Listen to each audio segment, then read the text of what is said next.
Have you ever found yourself scrolling through house listings and just feeling totally defeated? It's this feeling that millions of us have. You're trying to do everything by the book, but that goal of owning a home just seems to get further and further away. So, okay, let's get into it. Let's really break down why this is happening. Oh man, we have all heard this one, right? That classic piece of advice from older family members, telling stories about how they bought their first place without a bidding war in sight.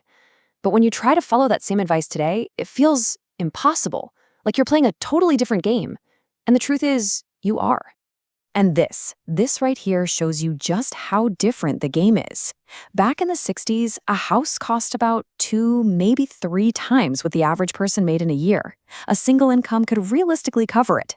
Fast forward to today, that same house now costs 5 to 8 times the median household income. So yeah, the basic math has completely changed. It's not just you. So what on earth happened? Well, the single biggest change, the one that everything else is built on, is this. Houses stopped being just homes. They turned into financial assets. This is the absolute core of the problem.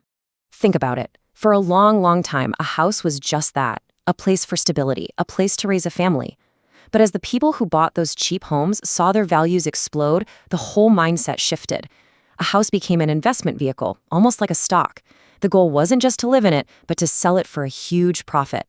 And that's exactly why developers started focusing on giant luxury homes, bigger profit margins, while the simple, affordable starter home just started to vanish. Now, you might be thinking, wait a minute. If fewer people can afford to buy houses, shouldn't prices go down? I mean, that's basic supply and demand, right? Well, housing seems to play by its own weird set of rules. Prices just keep going up, and a massive reason why is that the supply is being squeezed on purpose. The flow of new homes is being choked off by 3 main things: really outdated zoning laws, a ridiculously complicated construction process, and this bizarre thing called zombie houses. Zoning is basically a city's rulebook for what can be built where. But a lot of these rules are ancient, and they haven't kept up. In so many neighborhoods, zoning laws just flat out ban things like apartments or duplexes. They create this artificial scarcity of housing, which, you guessed it, keeps prices sky high. And, okay, even when you are allowed to build, the process itself is an absolute nightmare. Getting the right permits can take ages, the cost of materials is through the roof, and there's a huge shortage of skilled workers.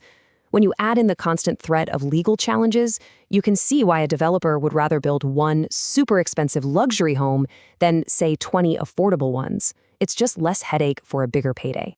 And then you have this, zombie houses. It sounds like something from a movie, but it's real. These are homes that big investors buy up and then just leave them empty. They don't live in them, they don't rent them out, they just sit on them like a dragon hoarding gold, waiting for the value to go up. Each one is a home taken right out of the market, making the shortage even worse. Okay, so we've got a serious supply problem. But what about the demand side? Who is actually out there buying up all the available houses? Well, it turns out your competition isn't who you think it is. And this, right here, is such a crucial piece of the puzzle. If you're out there trying to buy a house, you're not just bidding against another couple who wants a backyard. You are now competing against giant corporations with impossibly deep pockets. The numbers are just wild. 1 out of every 4 single-family homes in America is now bought by an investor. That's a full 25% of the market. These aren't families looking for a place to call home. They're businesses looking for profit. And they often show up with all-cash offers that a regular buyer just has no chance of beating. So who are these investors? Well, it's a whole range. You've got massive Wall Street firms like Blackstone, which literally own tens of thousands of homes. And then you have the absolute explosion of short-term rentals, like Airbnbs, which pull houses out of the long-term rental market, making things more scarce and more expensive for everyone who actually lives there. So, look, when you piece it all together, a choked-off supply on one side and this supercharged corporate demand on the other, it becomes so clear. This isn't a problem of people not trying hard enough. This is a systemic problem. The whole system is broken. And yet this is the line we hear all the time, isn't it? The idea that the real reason you can't afford a house is because of your personal spending habits.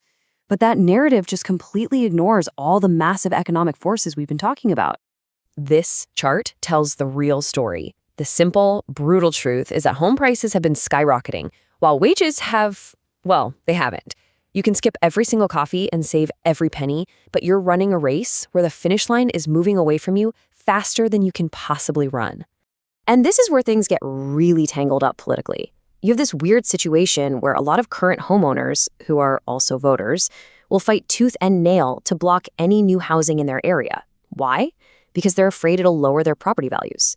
But at the same time, they're the same people who wonder why their own kids can't afford to live anywhere nearby. It's a contradiction that creates total gridlock. So, after all that, is there any hope? Is this fixable? The short answer is yes, but the solutions aren't quick fixes. They require some really big systemic changes.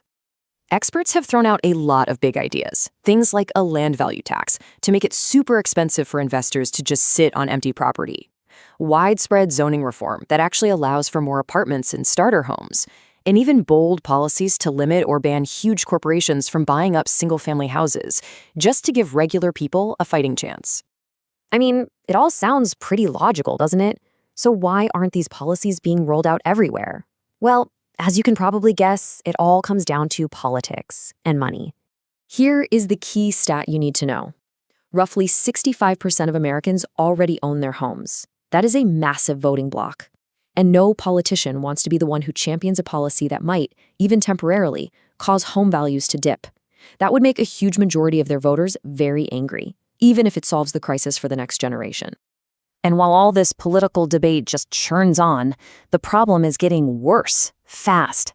Get this, just a few years ago, in 2020, about 40% of new homes sold for under $300,000. Today, that number has been cut by more than half. We are actively bleeding affordable housing right now, as we speak. Which leaves us with this final, kind of heavy question.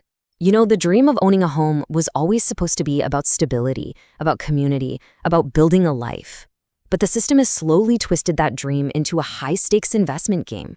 And you have to wonder if, in doing that, we've accidentally priced the dreamers out of the dream for good.